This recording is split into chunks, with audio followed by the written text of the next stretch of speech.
practical piece of the vision building, and this is something I've deployed to the guys that coach with us in HVM, is, not only a written vision for your life and for your family, but also involve your spouse, your partner, your wife. Bring her into the vision building process. If you've ever seen anybody create a vision board, something that creative that you guys can actually look at, reflect on, review on a regular basis. Josh, what you said about that 10-year picture, that vision, it's amazing what you put down on paper and start to look at on a regular basis, how quickly it shows up in your life. Third discipline of a high value marriage is pursuit. Do what you did in the beginning and now do it 10 times better, because you got more seasoned, you got more time, you got more effort, more energy. We've talked about this in previous episodes, but having that healthy emotional attachment, that's the wind behind your sails, so you can take on the domain of work and the marketplace, but don't stop making the main thing the main thing. And the fourth discipline of a high value marriage is polarity. Don't be a wimp. Be a high value man. This is the High Value Man Conversation Podcast, a show dedicated to the mission of building high value men. One great man means a great family, a great neighborhood, a better city, community, state, and the world. The question is, if not you, then who? Welcome back to the High Value Man Conversation. This is episode 30. This is the very first conversation between two married men. Let's go. Show it off. Join the tribe here. And today's conversation is all about the 4 disciplines that build a high value marriage, which we all want, a high value marriage. And so this is for anyone out there, regardless if you're dating, engaged, newly married like you guys are, a little bit further down the road with kiddos, or even if you're an empty nester, right? So marriage requires from us a consistent awareness, recalibration, and massive effort. Love that. So we're talking about the 4 disciplines, #disciplines of an epic, lifelong marriage. Exactly. We'll dive in. First thing we've got to have as men and as leaders of our family, and we talk about it all the time, Aaron, is vision. Vision. So this is discipline number 1. Begin with the end in mind. Have vision. Have vision for not only your personal life, your fitness, your faith, your finances, but now your family. Vision. Without vision, people perish. And you are now responsible in this new season. I'm talking to myself here. In this new season for not only yourself, but also for your partner and your future kids. Yes. And a man with no plan is a man that's committed to fail. And so when you take the seat as the leader of a family, like you have, it is complete. At this point, you now answer for you and Stella. Yep. If you were to die today, even though you're a few days in, God's going to look to you because you're now the leader of this new tribe. Yep. I love that my friend Nietzsche says that any man who has a why can bear any how. And so when it comes down to disciplines, men so often struggle with the discipline because it requires the killing of one part of yourself so that another part of yourself can be bred and live and foster well. That's good. And so we have to have a powerful why, because we're going to come across many, many reasons why not to see things through, reasons to quit, reasons to give up, or reasons just not to push and press. And so if you have a powerful enough why through your vision, then you'll never lose sight on where you're attempting to take your family. That's good. So discipline number 1 is vision. Begin with the end in mind. What do you want? Focus on the things that you want, not what you don't want, but have one clear for your fitness. You don't just wake up in the morning with abs, arms, and a nice ass. Like, you got to put the work in. And so the same way that discipline shows up in your fitness, you have to put discipline into your marriage, your family, your future, your legacy. That means you have to plan and prepare. I love that. When I created a vision for my family, and Brittany and I revisit that frequently, once at the beginning of every year and then quarterly, because there are fluid goals that have to happen within that. We started with a 10-year. So whether you're in year 1 or you're in year 55, right? I want you to have a 10-year vision of where your family and your marriage can and will be. If you can imagine it, then you can accomplish it. That's good. So then work backwards. If you have a 10-year, then work on a 5-year. Once you have a 5-year, work on a 3-year. Once you have a 3-year, work on a 1-year. So people so discount. They have this thought in their head, Aaron, of, man, I would love to have a marriage where it's peaceful and playful and highly sexual and a very feminine wife that allows me to lead and I feel respected and my kids want to be with me. All these things we can vision and imagine, but because of where they are today, they have no idea how they're going to get there or if it's even possible. Sure. So many people will discount what they can accomplish in just 1 year, right? So if you see 10 years down the road and can work yourself backwards down to 1 year, you make it more bite-sized. Yeah. And so quit discounting what you can accomplish, not just in a year, but what you can accomplish in a month, what you can accomplish in a week, and gives you an idea and a tangible work that you can accomplish day to day. So you have to see it before you can have it. I love it. And in a tactical piece of the vision building, and this is something I've deployed to the guys that coach with us in HVM, is, not only a written vision for your life and for your family, but also involve your spouse, your partner, your wife. Bring her into the vision building process. If you've ever seen anybody create a vision board, something that creative that you guys can actually look at, reflect on, review on a regular basis. Josh, what you said about that 10-year picture, that vision, it's amazing what you put down on paper and start to look at on a regular basis, how quickly it shows up in your life. It does. It does. Once you can conceptualize it, then you can begin to work on it. Love it. So don't wake up today or wake up tomorrow and go, oh man, I really wish I had. No, you need to take the time to see it and write it down. Get a tangible document in front of you of what you truly want. And then we're talking about breaking it into bite-sized things. You can do anything hard for a day. You can do anything hard for a couple weeks. You can do anything hard for 30 days. And if you can focus even just 30 days at a time and start to do those things with your discipline and consistency in time, like Aaron's talking about, you'll fast forward several years down the road and you'll be blown away that you became a 10-year overnight success. Yeah, so good, so good. All right, that's discipline number one, vision. Real quick before we move on, vision, because you talked about this, but I really want guys to get it, especially if you're the leader of a family. Why it's so important to have our wives be a part of that vision is the only way that you're going to get buy-in from your spouse is if they're a part of it. Yes. Right. So you want to consider them. You want to, and a lot of us, when we get married, we think to ourselves, I'm going to support her dreams, her desires, things like that. And we need to. That needs to be incorporated and encapsulated in our long-term vision. And so if you want buy-in, you got to have it. Pause. If you have children, I would say over the age of 8, as you have your family meetings and talk about your family visions, which you should, begin to do the same practice with them. If you want buy-in with your children, it's your responsibility as the man. It's my responsibility as a man to lead my family. But if I want buy-in from my children as well, they need to be a part of those conversations. So good. Round tables. Yep, I love that. Family meetings and putting that into place with a regular type, in the same way that you run it in business, right? You don't just like start a business and think it's just going to run on autopilot and not have regular check-ins, vision casting, communication about core values. Like there's a tempo to that. And so you know that you have to have that exact same tempo inside of your family life. For sure. Got to have it. Cool. Plan to win or plan to fail. Amen. Number 2, on our discipline for a great, successful, satisfactory marriage is communication. Oh, say it again for the guys in the back. So the template to have a great and successful, satisfactory marriage, the number 2 discipline is going to be communication. You think you know how to communicate, you are wrong. You are wrong. And so we can quickly find this out in the first year of marriage. So Aaron, you have begun to master this part of your life. But now you have that equation I talked about, x plus y equals z. Your x has now gained, your y has now gained an x. So your equation has grown a bit. That you're going to have to go in and redefine what communication looks like to you, because it now involves you and Stella, which is a beautiful thing. But number 2 for men is communication, because we're not as good as we think we are. Yeah, and what I love about this, and I say this is the greatest gift that my wife has now provided me. English is not her first language, and so she speaks Portuguese, and so part of the communication process in the courting up to this season and everything that we've practiced so far has been me slowing down and really confirm, do we understand each other? Because we can't rely on, English being the primary language between the two of us. We have to really take time to be present, create eye contact, make sure we fully understand, clarify, re-communicate, ask questions. And so this is the greatest gift that God has provided through this relationship so far, because you know me, I move fast. And so I just assume everybody knows what I'm thinking, when I'm thinking it, and exactly how to do it. And so if I don't communicate well, I'm going to naturally create problems inside of every single relationship. And so the gift so far between Stella and I is that the communication has been a focal point, and it has already created so much promise between the two of us. For sure. I love that. And so even though you guys don't initially speak the same primary language, you're able to communicate and communicate regularly. Yeah. But this is a great reminder to us of what communication is, literally, that it's 55% body language. It's 35% tone and 5% words. Our words do matter.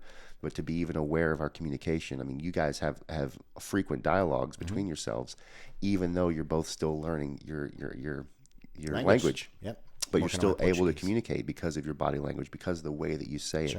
But when you integrate the thought process of truly slowing down, this is a great template and model for every man out there that has an English-speaking wife, because this is what is required for us to truly connect inside of communication, where it's not just a monologue, but a dialogue of men. Slow down, be present, be eye to eye, have words and questions so that your wife can respond to you, versus just blurting it out and going on about your day. Sent does not mean received. I love that. Say that Sent again. does not mean received. Men and women speak different languages, even though we speak the same languages. Women can speak logically, but often land more on the emotional side. Men speak more on the logical side. So we just come from two different places. And so research gives us a great picture of men's brains are a lot like waffles and women's brains are a lot like spaghetti. So we have to have that understanding of when you open a box to talk about something in your man mind, you're just being cognitive and aware that your wife's brain is wired differently. That as you speak to her, be able to do it in a way that it touches on emotions. Like if you were speaking to Stella, honey, how do you feel about this, or this? Versus if a woman speaks to a man, it's, Aaron, what do you think about this, and this? It opens the parts of our brains that are actually working when we're in conversation. That's something great to be aware of. Another big piece of communication is that both our mouths and our ears can be one of two things. We are either a literal speaker or an inferential speaker. Break that At the down. same time, we're also either a literal listener or an inferential listener. So Aaron, if you were sitting across the room from me, and this is just an example so you guys get an idea of what that means, and you looked up at me and said, man, I'm thirsty. Right? Half of you guys would go get Aaron a drink. Half of you guys would go, cool, man. The inferential listener heard, I'm thirsty, get me a drink, even though you never said it. Correct. And gets up to go get a drink. The literal listener goes, oh, cool, man. Neither one are wrong, but you also have to be aware that we have this type of listening in our communication. So you're either an inferential or literal speaker and an inferential or literal listener. And so as we're in communication and learning what communication is inside a relationship, to be aware of those things. Just because my wife says it's cold, she didn't say go get me a blanket. She didn't say go turn up the air. She just said I'm cold. As a literal listener, because I have to be aware of that and go, honey, are you saying that you like me to get you a blanket or turn up the air? And she'll be like, no, I was just telling you I was cold. So things to be aware of in communication and how that works. That's good. That's good. I love that. Quickly identify for you guys when somebody says something, do you want to take immediate action on it based on the information that you have, or do you just process that as information and take no action? That's a good cue on it. Yeah, for sure. I think a lot of men have had this interaction with their wives, because I hear about it so often, where our wives say, hey, will you take out the trash? And the man says, sure. Right now? And then it doesn't get done. And then she comes back and gets a little more frustrated. Honey, will you take out the trash? Yeah, I'll do it. And then some more time goes by and she comes back even a little more heated. Will you take out the trash or not? And he's saying yes. So that is a literal speaker typically landing on a literal listener. And the guy says yes, I'll do it. But if his spouse would say, honey, will you take out the trash right now? Yeah. Perfect. Or yes, I'll take the trash out when I finish this call. Yes. Something like that. Yep. So we have these interactions all throughout the day and completely don't understand why we get conflict that comes out of it. Yep. To understand literal versus inferential will really help us in our marriage. Communication's key. Love that. That's the second discipline of a high value marriage. First is vision. Second is communication. These are things we're always improving on. For sure. Number 3. Pursuit. Pursuit. Romance, doing what you did in the beginning and realizing that is the basis, that is the foundation, that is the minimum requirement to maintain, but it will not take you to the next level. It will not get you where you're at now. You've got to even ramp it up, I think. Yeah. So pursuit really is in the beginning of a relationship. That's, I want to get to know you. You spotted this dame across the room. You're like, oh, dibs, she is fine. Yeah. So what do? We check her social media. We may bump into her and ask her out for coffee. We start having conversations. We're texting sweet things, buying You're roses. creative with your date nights. You're consistent about how you show up, opening the door, asking her how her day was. There's a pursuit. There's an active engagement. And you have a great way of defining pursuit. It's awareness Plus action, effort. Same thing. Yep. Romance is key on pursuit. Pursuit is two things, man. Awareness and effort. Awareness is taking the time to understand and get to know your spouse, whether you're in month 6 of your relationship or year 60 in your relationship. We all change over time. And if you think that if you've been together 25 years, you think your wife's favorite flower, favorite color is the same as the day you met her, you're probably wrong. And that's in every area. So we have to continue to ask open-ended questions and date our spouse and pursue her intellectually and emotionally. That's the awareness piece. And the action we put behind it. So good. Pursuit. Third discipline of your high value marriage is, at minimum, do not stop doing what you did in the beginning and ramp it up a little bit, because you need to consistently pursue your woman's heart to keep that romance, that sexy time, all that love alive. And I think a big picture of pursuit that a lot of guys can gloss over is in 1 Corinthians. It's probably the most famous love quote that there is in the Bible. We hear it at every wedding, is that 1 Corinthians says that love is, and it says it's patient and it's kind. Then it goes on to tell us a lot of what love's not. But I truly believe if we focus on those two things, that a picture of pursuit can be being loving is patient and loving is kind. It's not if we're going to fight, we're going to have conflict in our marriage for the rest of our lives. Sure. But if you choose to be patient in those moments, if you choose to be kind with how you show up, to be present in those moments of conflict, and to be kind with your words, then you will negate and not even have to worry about all the things that love is not. Good. So pursuit doesn't just come in the physical, send text messages, buy roses, and take her to dinner. Those things we should be doing also. And if you're only doing that on Valentine's Day and her birthday, then you're failing miserably. Get your life together. So as a man, pursuit is daily. Pursuit is daily with our words. Pursuit is daily with our actions in serving our spouse. Pursuit is daily with putting her first place. If your wife gets your leftovers, then the marriage you have is a leftovers marriage, and you're getting what you deserve. Zinger. Pursuit, pursuit, pursuit. You have to be aware of her. You have to take action on it. Love that. So good. What, Josh, just on a side piece on this one for the pursuit, what are some things that you do now that you did in the beginning that you've been consistent with? I love that. So you guys have heard this before, but I'll bring it back up. I get up several hours before my wife every day because I need my quiet time, study time, word in the Bible, and I'm reading something that challenges my brain. But when my wife does wake up, our first interaction is a long hug. It's minimum 40 seconds, but it's usually a minute or two, where we just embrace each other. I typically lightly rub her back, scratch her back, just hold her. So that's first thing, is we start our day with an embrace. Right? We can even look into the biomedical things or biophysical things that happen inside the body. But the biggest thing is we start our day with a hug. Second thing is we have a shared calendar. This is a form of pursuit for me because Brittany knows what happens throughout my entire day, every day. She is a producer and a high mover as well, but for her to be able to know what's going on in my life really helps her have security, safety, and feel like it's same team, right? So it's a piece of pursuit as I take the time to build up my calendar. Number two, that was number two. Number three is a big one for me. You guys have heard me say I made a vow to have no leftovers in my marriage, which means as things happen throughout my day that are shareable, that are worth conversation, whether it's a win or it's a difficulty, I share it with my wife. I'm not asking her to give me a solution or to fix things. I just want her to know first what's going on in my life. So that's a big picture. And then the last 30 minutes of the day, regardless of the time, we spend together. So I call it pretzeling. We're cuddled up in bed. Call it what you want it. We're cuddled up in bed. We're typically talking. Obviously, we're very close in proximity. It's a sweet time. Usually there's some kissing, some conversation. But no leftovers is a big piece of pursuit. It's good. And so the last one I give happens anytime throughout the day. But I tell guys, if you ever want to turn your wife on, is at some point you pass her in a hallway or at home, wherever you are, just nudge her up against the wall, lay a 10-second sexy kiss on her, and then walk off like Big Papi. Don't say a word. So these are things that I do it every day. So hug, shared calendar, Big Papi kiss, and no leftovers, 30 minutes of pretzeling at night are my 4 things I do every day as far as pursuit. I love that. And the only thing I would add to that is the intentionality also of date night. I know you guys do date night every single night of the week. It's on the calendar. It's a preset rock, non-negotiable. But don't stop dating your wife the same way that you wouldn't stop dating the girl that you're pursuing. For sure. No excuses. Love it. Nobody's that busy, not even you.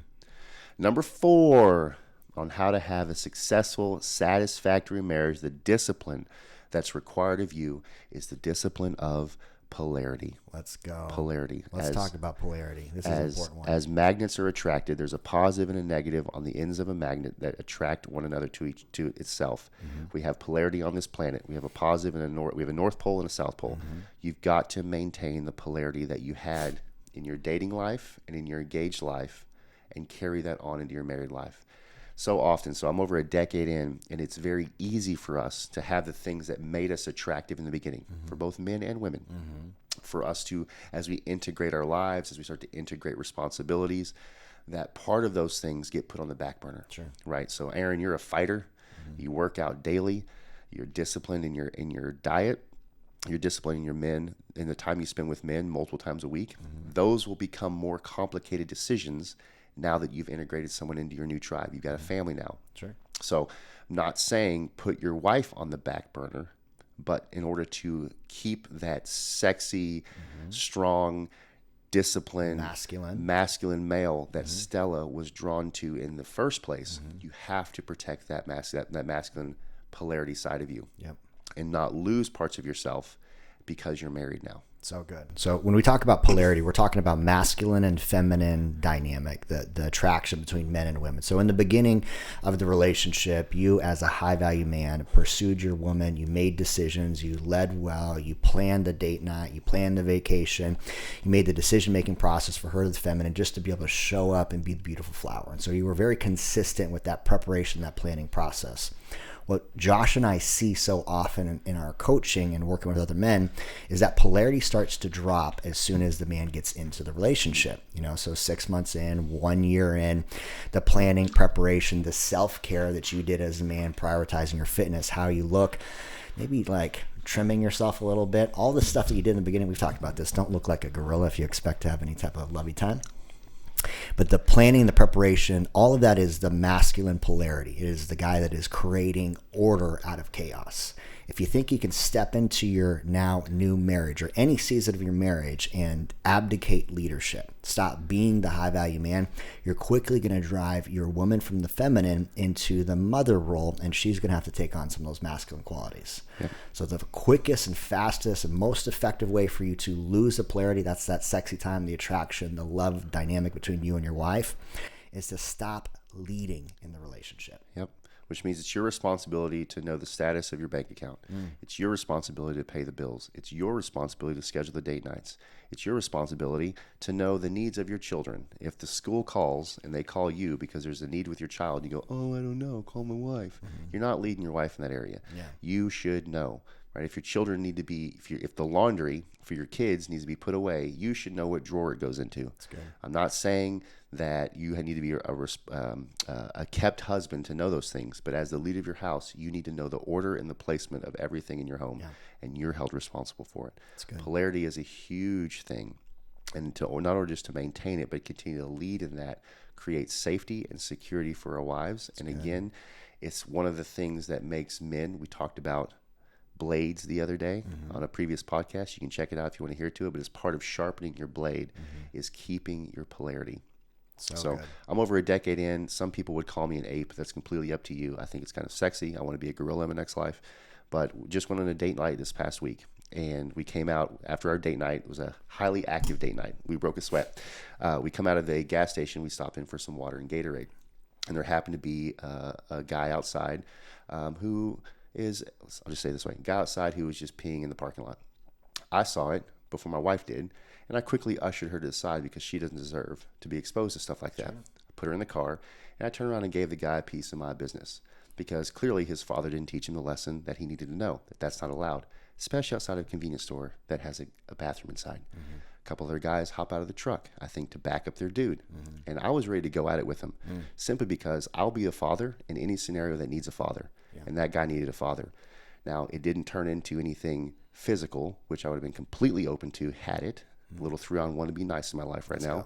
But that's a piece of masculinity because I saw something that my wife does not need to be exposed to. And you filled it. I filled it in a very masculine way that's very protective. So that's one way out of thousands that a man can show up, but you need to show up that way consistently in your pursuit and romance of her and being present with her, with y'all's children. She doesn't need to be the only tender one who spends time with the children. It's got to come from you as well. in how you deal with your families.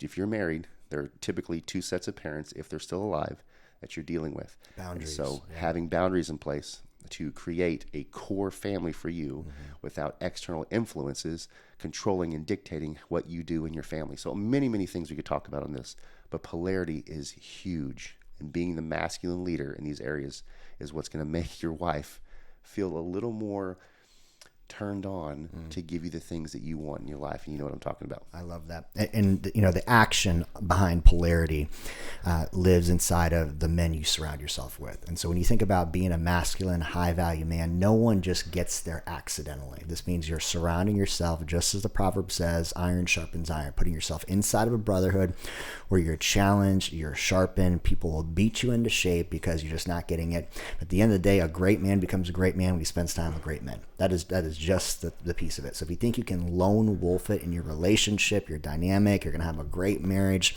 just by you and your wife doing it together, it's simply a fallacy. It's not going to happen. You're lying to yourself. You need to spend time with high value men on a consistent, regular basis. Get the feedback, challenge yourself, have healthy competition. Men build better men. And if you expect to be the great man in your relationship for your wife, for your kids, you got to be in a tribe of other men. Yes. Done. Mic drop. Boom. Recap on this. The 4 disciplines of a high value marriage. First and foremost is vision.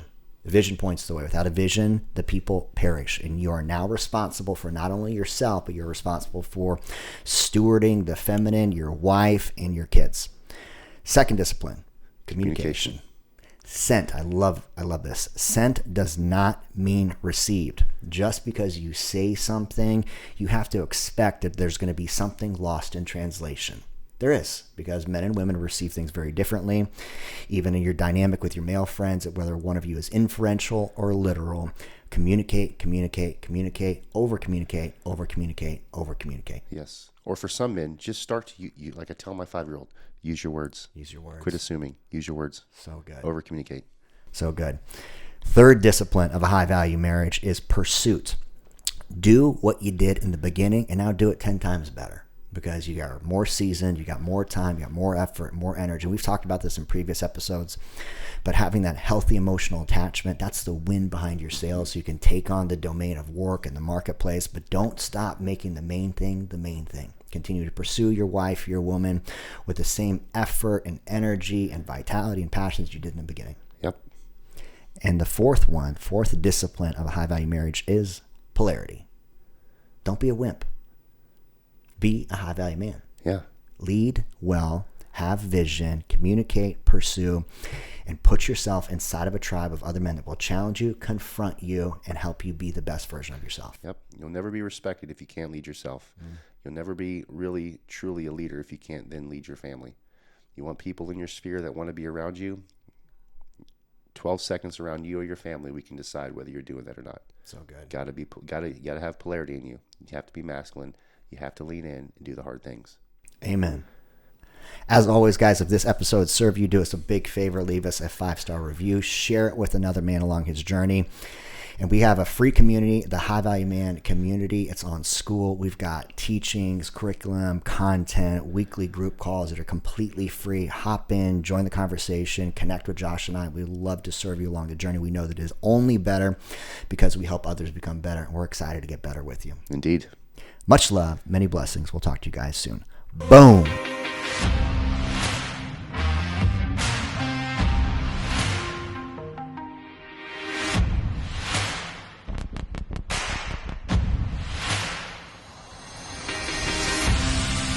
Get off the podcast, get back to the fucking mental lab.